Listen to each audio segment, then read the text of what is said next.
My fiancée and her family told me, "You'll never be good enough. The wedding is off." I just nodded. Then I called my father and canceled the $1 million contract his company had just awarded her dad's company to save their failing business. The next morning, they were frantically calling me. I, 20 male, am a project manager for a mid-sized tech firm. It's a good job, I make good money, I'm respected in my field, and I've always considered myself a pretty straightforward what you see is what you get kind of guy. For the last 4 years, the best part of my life was Hannah, 28. She was vibrant, funny, the kind of person who could make a trip to the grocery store feel like an adventure. I loved her. I really, truly did. Her family, however, was a different story. Her father, Lawrence, 58, runs a custom architectural materials company. Her mother, Jacqueline, 56, is a woman whose primary occupation seems to be judging everyone else's occupations. They were always polite to me, but with an edge. The kind of politeness that feels like they're constantly converting my salary into their currency of social standing and finding it lacking. About 8 months ago, I learned through Hannah that Lawrence's business was on the brink of collapse. Bad investments and a failure to adapt had left him dangling over a financial cliff. Hannah was distraught. I love her, and I wanted to help. My father runs a very successful, very large property development corporation. I knew they had a massive new flagship project starting. I sat down with my dad. I made a business case. Lawrence's company, despite its recent failures, did high-quality niche work. I suggested my dad's firm could subcontract the lobby and executive suite finishing to Lawrence. It would be a lifeline. My dad is a sharp businessman. He doesn't do favors that will sink his own ships. He had his team do their due diligence. The report was grim. Lawrence's company was a significant risk. But my dad, trusting my judgment and wanting to support me, agreed. He structured a contract with extremely strict quality control gates and a termination for convenience clause. It's a standard clause in his business. It allows the client to cancel the contract at any time for any reason, provided they pay a predetermined penalty fee. He looked at me and said, "This gives us an out if he can't deliver, or for any other reason. Don't forget that, Arthur." The contract was for just over $1 million. The penalty for termination was $75,000. When I told Hannah, she cried with relief. Lawrence shook my hand so hard I thought he might break it. That was 6 months ago. The contract saved them. Lawrence hired back his staff, the initial deposits and first 2 progress payments were made, and for the first time in our relationship, her family's praise felt genuine. Lawrence started calling me son. Jacqueline stopped asking passive-aggressive questions about my career. Their financial security had seemingly bought their affection. The change was gradual.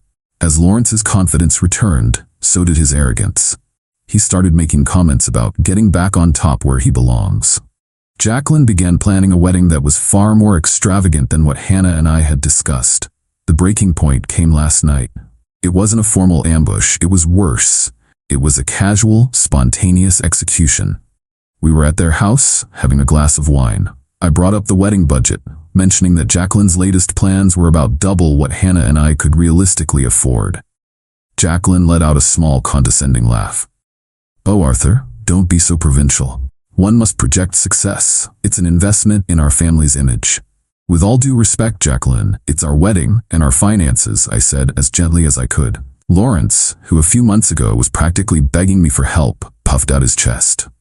"Arthur, there's a certain way of doing this. You're a good manager, but you don't quite have the vision for what this family is becoming again." The air went still. "Vision?" I asked, looking at Hannah. She was silent, swirling her wine, refusing to meet my eyes. That was my answer. "You're a nice boy, Arthur," Jacqueline said, twisting the knife. "But you're a stepping stone, not a destination. Hannah needs a partner who reflects her station. It's time we were honest about that." Then, Hannah finally spoke, her voice quiet but firm. "They're right, Arthur. I'm sorry. This isn't working. I think we should call off the wedding."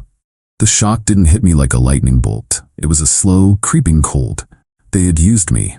They had used my love for their daughter, my family's resources, to get back on their feet. And now that they felt stable, I was disposable. An employee whose services were no longer required. I didn't yell, I didn't argue, I just looked at the 3 of them, their faces smug with a sense of restored superiority. I stood up. "I understand," I said. I walked out, got into my car, and just sat in their driveway for a full 10 minutes, my hands shaking. The whole drive home was a blur. This wasn't a calculated move on my part. It was a raw, visceral reaction. The pain was immense, but underneath it, a cold, hard anger was beginning to form. I spent most of the night staring at the ceiling, replaying every condescending word. The next morning, I called my father. My voice was hoarse. "Dad," I started, "it's over with Hannah." He was quiet for a moment. "I'm sorry, son. Truly. What happened?" "They decided I wasn't good enough for them now that they're not on the verge of bankruptcy." The words tasted like ash. There was another pause. "I see," he said, his voice turning to steel. "That termination for convenience clause, are you thinking about it?" "I am," I said, my voice cracking slightly. "I know it will cost the company. There's a penalty, and you'll have to find a new vendor on short notice. It's a huge ask." "Arthur," he interrupted, "my company will be fine. It's a headache, yes, it will cost us some money, but family comes first, always. Are you absolutely 100% sure this is what you want to do?" I thought about their faces, their smugness, their utter lack of gratitude, the calculated cruelty of it. "Yes," I said. "I am." "All right," he said. "I'll have legal draft the notice of termination this morning. They'll cite the clause. It will be delivered to Lawrence's office by midday." It's now 1 p.m. The notice was delivered an hour ago. My phone has been silent until now, but it just lit up with a call from Lawrence. Then Hannah, then Jacqueline. They're starting to realize what just happened. Update 1. Hey everyone. The comments on my original post were overwhelming. Thank you. It's strange how knowing you're not crazy, that your anger is justified, can be so grounding. A lot of you asked for an update. Things have escalated, just not in the way I expected. The calls started moments after my last post. The first voicemails weren't angry, they were confused. "Lawrence, Arthur? I just received a legal notice from your father's company. There must be some mistake. They're terminating the contract. This has to be a clerical error. Call me." "Arthur, what is going on? My dad is freaking out. He said you canceled the contract. This is some kind of sick joke, right? Call me." I let them go to voicemail for hours. I needed the space. My initial cold anger had given way to a deep, gut-wrenching hurt. I couldn't eat. I couldn't think straight. This wasn't a clean revenge. It felt like a messy, painful amputation. By evening, the tone of the messages had shifted dramatically. Panic had set in. "Lawrence, Arthur, you have to call your dad and tell him to reverse this.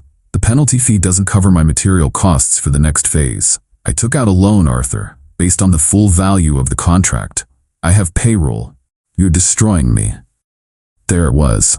He hadn't just gotten back on his feet. He had immediately over-leveraged himself, assuming the full $1 million was already his. The $75,000 kill fee would be a drop in the bucket compared to the debt he'd just taken on. I finally answered a call from Hannah late that night. I knew I had to face it. "How could you do this?" she sobbed into the phone. Actual sobs. "Hannah, you ended our engagement. You and your parents made it clear I wasn't wanted." That was a fight, a stupid argument. You don't ruin people's lives over a fight. My dad is going to go bankrupt. For real this time. The bank is going to call in his loan. "This wasn't just a fight," I said, my voice hardening. "This was a calculated statement of my worth to your family, and the contract was a gesture of goodwill based on me becoming part of your family. The wedding is off, so the goodwill is gone. It's that simple." "It's not simple. You can fix this. Just one call, Arthur. Tell your dad you were emotional, that you made a mistake. I'll do anything. I'll apologize. We can get back together." The offer was so hollow, so transparently transactional, it snapped me out of my grief and back into cold clarity.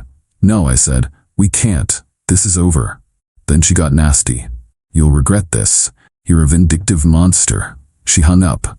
The next day, Jacqueline tried a different tactic. She showed up at my apartment building. I was leaving to get groceries, and she was waiting by the door. "Arthur," she said, trying to look sympathetic. "We are all so sorry. We were wrong. The stress, it made us say things we didn't mean." "You meant every word," I replied, not breaking my stride. "Think of Hannah," she pleaded, following me. "She's a mess. She loves you. And think of all those workers, their families. You're putting them all out on the street right before the holidays because your feelings got hurt." The attempt to guilt-trip me was so blatant, it was almost insulting. Their jobs are in jeopardy because Lawrence runs his business recklessly, and because you as a family treat people as disposable.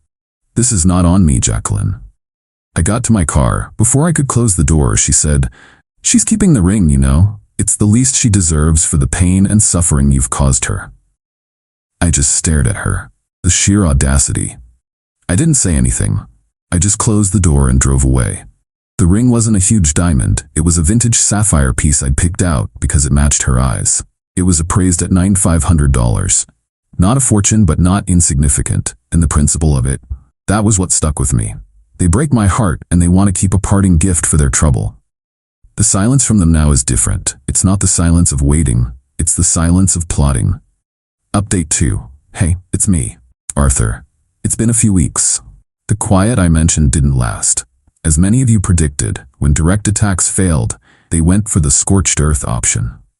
The smear campaign began. Jacqueline, a master of back-channel gossip, started telling a twisted version of our story to anyone who would listen.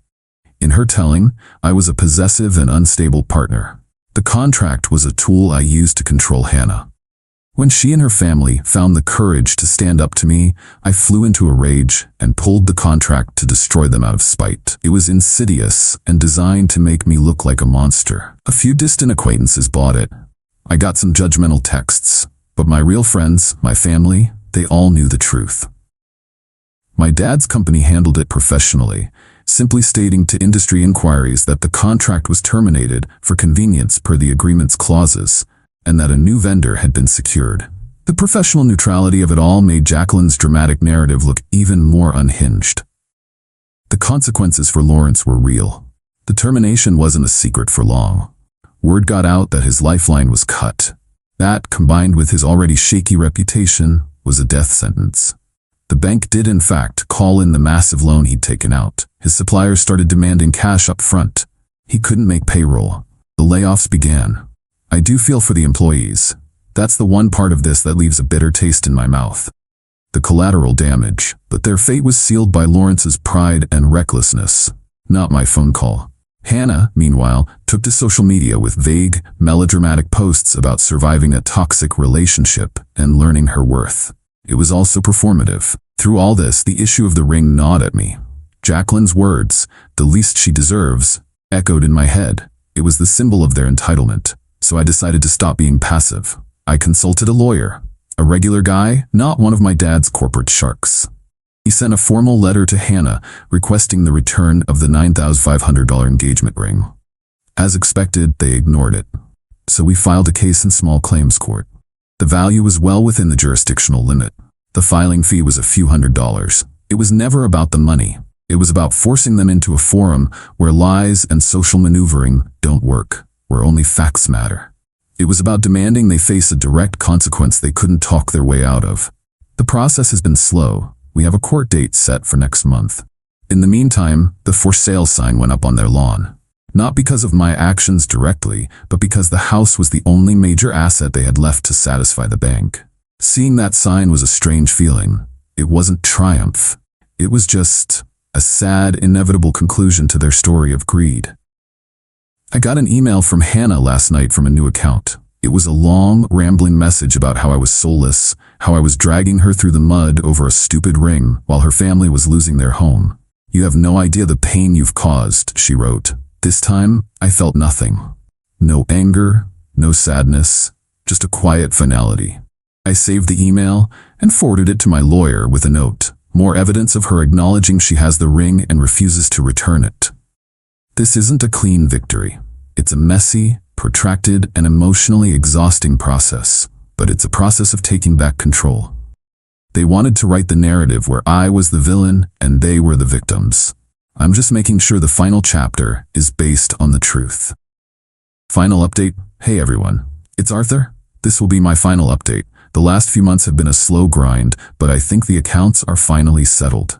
The small claims court date was surreal. It was a sterile room with fluorescent lights, a world away from Jacqueline's lavish living room. I came with my lawyer. Hannah came with her parents. They all looked diminished. The arrogance was gone, replaced by a brittle, defensive anger. Hannah represented herself, and her defense was exactly what you'd expect. A tearful, rambling story about our passionate love, my inexplicable betrayal, and her profound emotional distress. She argued the ring was a gift, a small token to remember our good times. When it was our turn, My lawyer didn't engage with the drama. He simply presented the facts in a calm, methodical way. The date the engagement began. The appraisal value of the ring at $9,500. The date that Hannah and her family unequivocally terminated the engagement. Printouts of my polite, formal requests for the ring's return. A copy of her email in which she stated her intention to keep the ring as compensation. The judge listened, his face impassive. He then looked at Hannah. "Miss," he said, his voice devoid of emotion, "an engagement ring is a gift given in contemplation of marriage. You terminated the engagement. It doesn't matter who was right or wrong in the arguments. The condition for the gift was not met. You will return the ring to him or pay him the appraised value of $9,500. You have 10 business days." Hannah stood there, stunned into silence. Jacqueline's face was a mask of fury and humiliation. In their world, they could always talk their way out of things. Here, in the impartial light of the law, their narrative collapsed. The ring arrived at my lawyer's office a week later by mail, in a cheap padded envelope. No note. The rest of their story unfolded predictably. Lawrence's company was officially dissolved. The house was sold for less than it was worth. From a mutual acquaintance, I heard they moved into a rental townhouse complex. The social climbing had ended in a sheer drop. I never heard from them again. Their numbers are still blocked. Their chapter is over. As for me, this hasn't been a victory lap. It has been a slow, painful education. The betrayal left a mark. I started seeing a therapist to unpack not just the breakup, but my own willingness to overlook the red flags for so long because I wanted the relationship to work. It hurt. It still does sometimes. I'm not dating. I'm focusing on myself. I'm hiking on the weekends with friends. I'm leading a new, challenging project at work. I'm rebuilding. My dad and I are closer than ever. He respects that I handled my own fight, and I'm deeply grateful that he was willing to take a financial hit and a logistical nightmare to back me up without a second thought. There's no triumphant feeling. I don't feel happy that they lost their house or their company. I just feel a quiet sense of justice. They didn't face some grand revenge I orchestrated. They simply faced the natural, unavoidable consequences of their own choices. Their foundation was built on arrogance and debt. And when I removed the single pillar of support I was providing, the whole rotten structure came down on its own. I just stepped out of the way.